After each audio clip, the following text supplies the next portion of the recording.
Hi, it's Theo and thank you for joining me.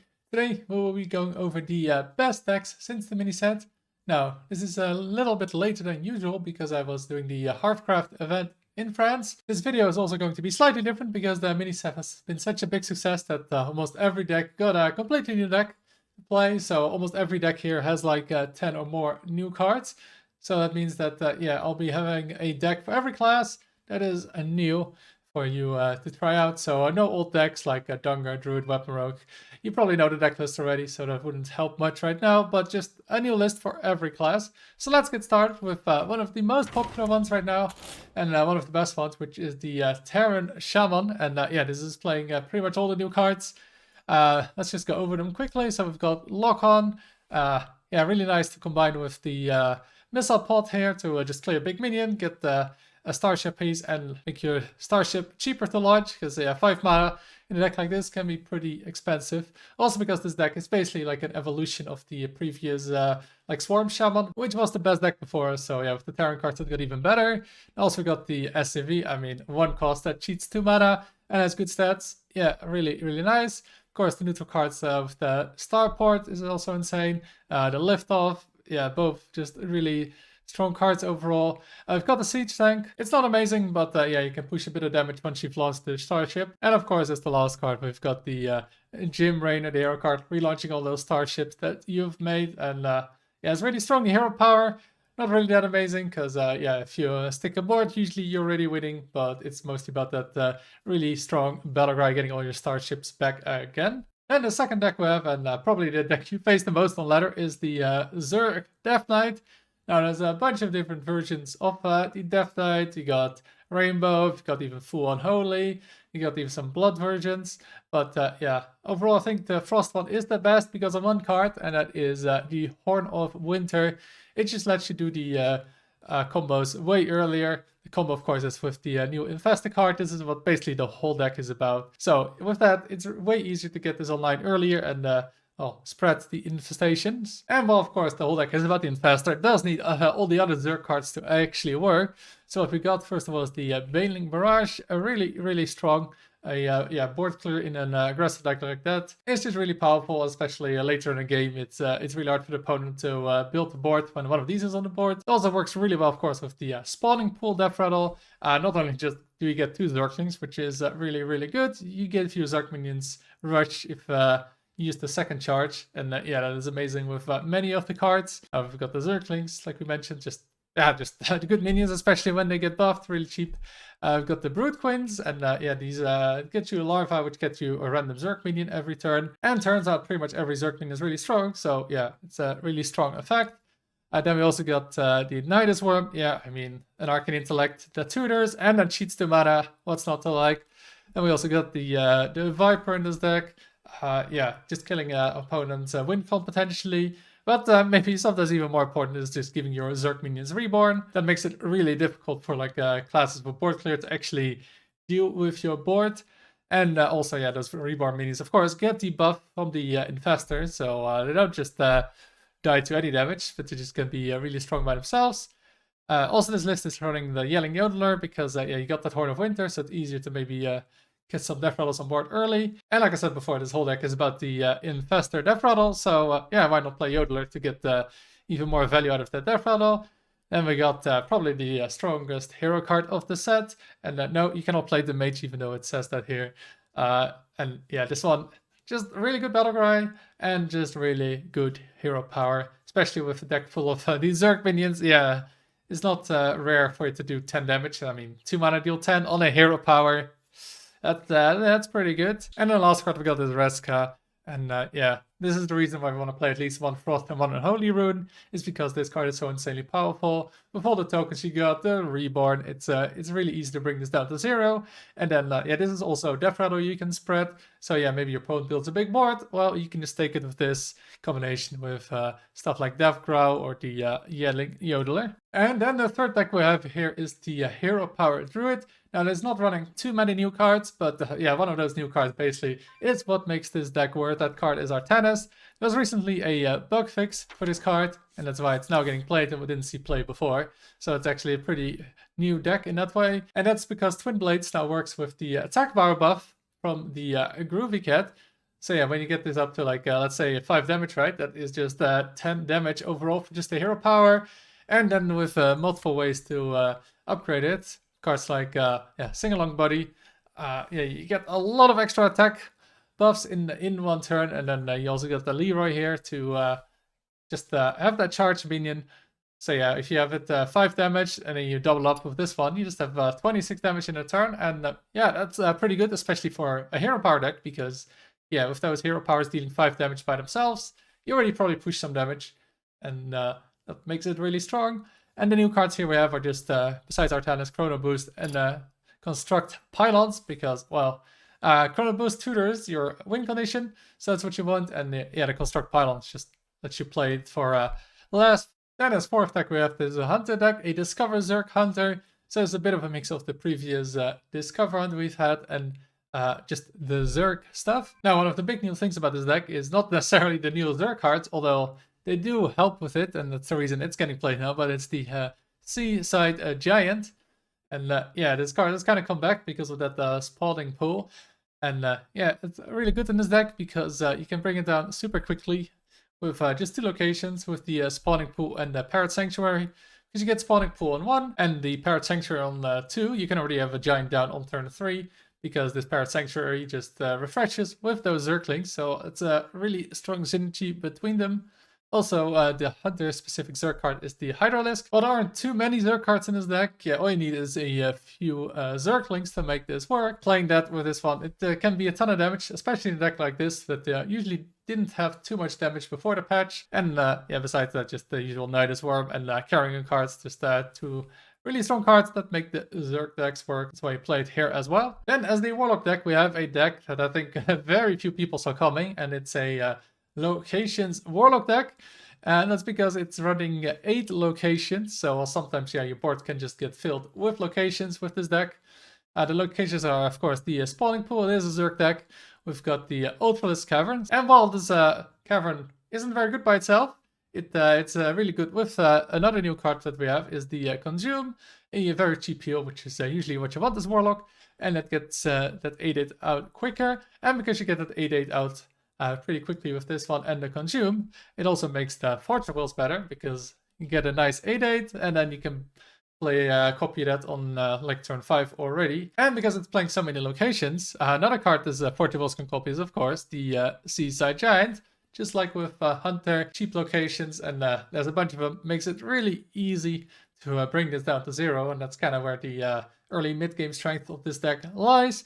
And we still have one more location to go over, which is the Horizon's Edge. We're playing the Tourist, Dark Marrow, so we can play some Death Knight cards, so we play Horizon's Edge, and again, yeah, another location. It makes it really easy to make that Sea Giant cheap, and yeah, this location, of course, can also push a lot of damage. And besides that, the other new card this deck is running is the Spinecrawler. Not many people thought this card was going to be good, but yeah, when you're running 8 location cards in the deck, it's pretty much always active. And yeah, a 2 mana 4/6. Not bad, especially because you're playing Warlock, you want to try and survive. This helps a lot with it. And just like with Hunter, we got the Nidus Worm and Kerrigan, just because they're really, really strong cards if you're playing Zerg. And you might notice there is one big card missing that you might be seeing in some other lists, which is Wheel of Death.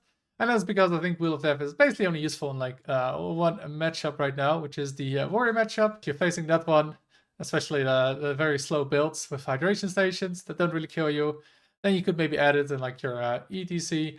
But yeah, besides that, the card isn't that great, and yeah, you have plenty of late game win cons with cards like Sargeras and the Hero Power of Carrying combined with Horizon's Edge. Opponents will just not survive that damage with the infinite amount of minions. So yeah, that's why it is not here. Then the next deck we have is the Terran Warrior, and yeah, it's not running too many new Terran cards sadly for Warrior. I tried to find a list with yeah, like the new Yamato Cannon or Thor, but yeah, there's just not quite good enough with the current cards that Warrior has. Maybe after the rotation, but right now, yeah, Thor and to a lesser extent Yamato Cannon are just a little bit too slow for the meta. But instead, what we have here is basically an evolution of the Hydration Station Warrior we had previously, and it is running some new Terran cards with the Concussive Shells. Just make your starship cheaper, why not? And you also get a sword on board with it. Yeah, the neutral starport, liftoff, those are always very good. especially because now your starships get even bigger and not just be taunted with armor gain. I've also added 2 mind control decks to this list, so that's really, really strong against the Druid, which is one of the best decks. But yeah, if you're not facing that a lot, then you could swap these out for something else you like. And the last new card we have, of course, is a Jim Raynor. Yeah, I mean, we're playing starships. You want to play Jim Raynor if you can. And yeah, you want to res those starships. And another card we run in this list that res a starship is the Inventor Boom. Now, the starships for a warrior for the Terrans are mechs, so it works for this. So you get usually cGAAA and a starship, and yeah, the more starships, the better. And now we're going to the little bit lesser decks. We're starting with the Terran Paladin. It's playing all the new cards. They're pretty good. However, yeah, the problem is with those cards from Paladin, the new cards, is that yeah, they need board to work. If you lose the board, they're pretty bad.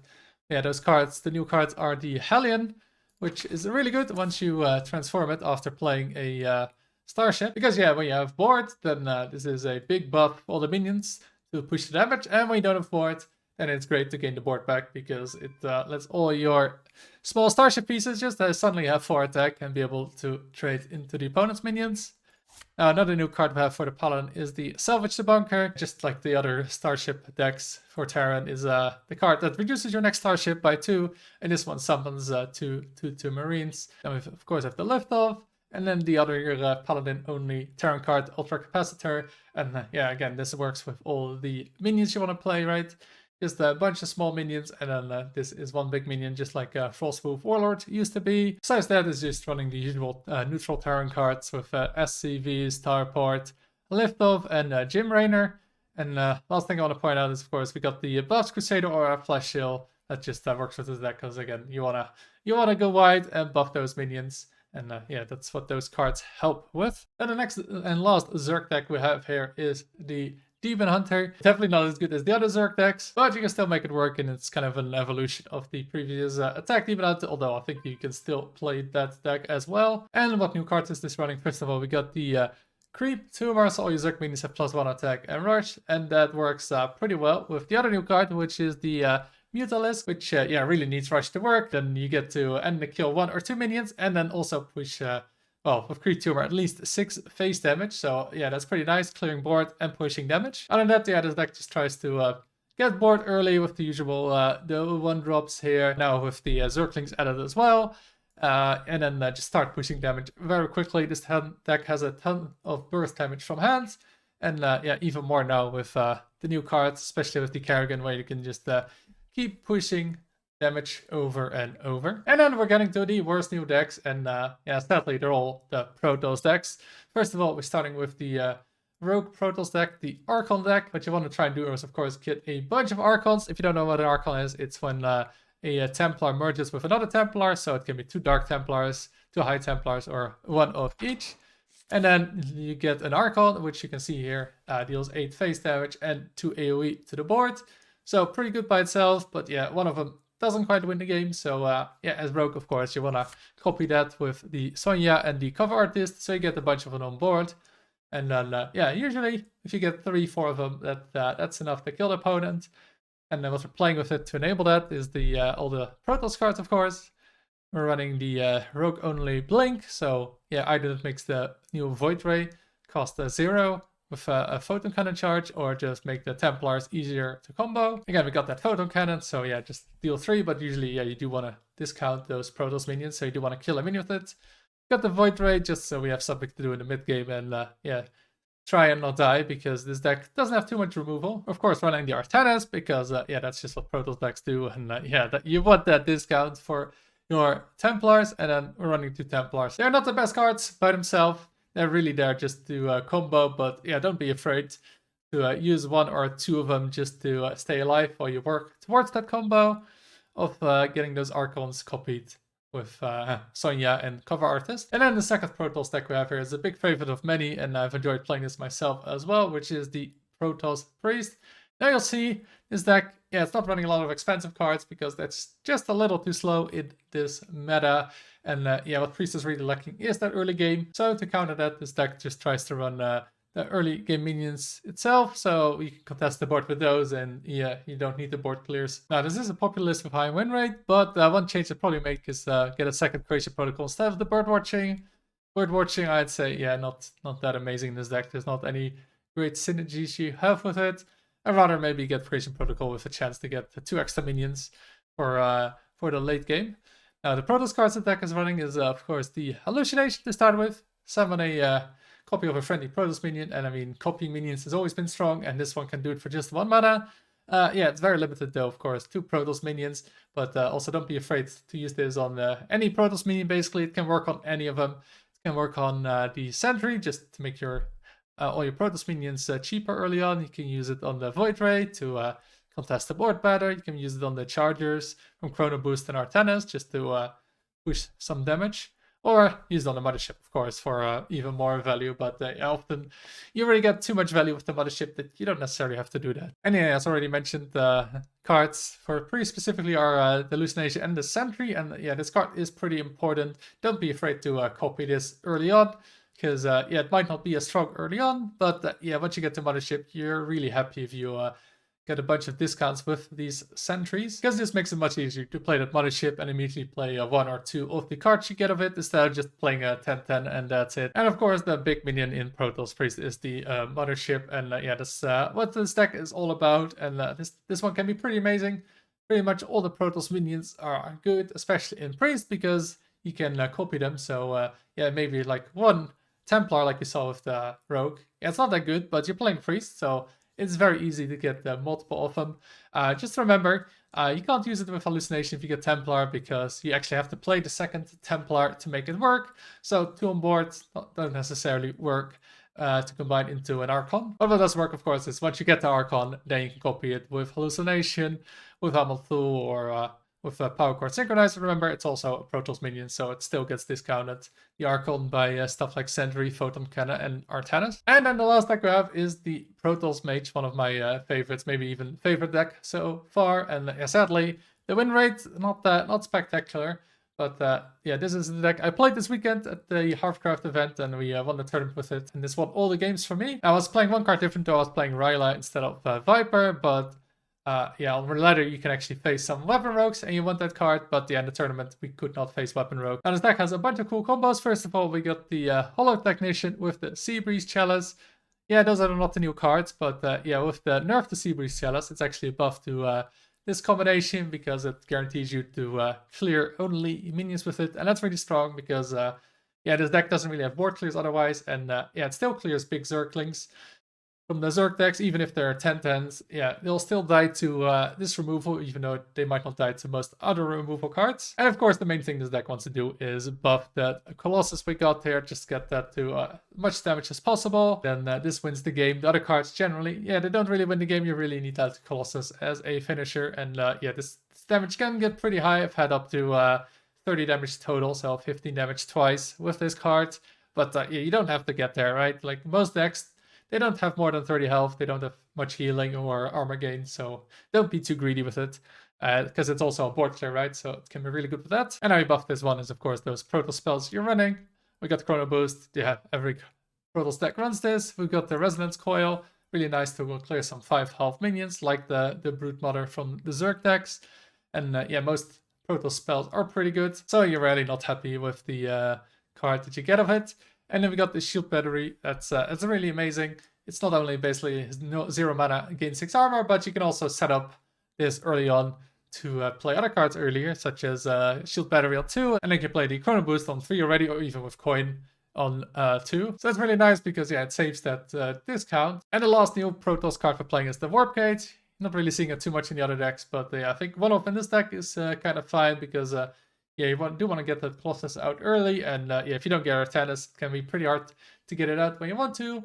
Yeah, I don't think you want to play 2, that's too much. It's going to be stuck in your head, but 1 is nice. And that is it for this best decks video. Let me know what you thought of this format, just going over just new decks. If you enjoyed this video, make sure to like and subscribe. Thank you for watching, and until next time.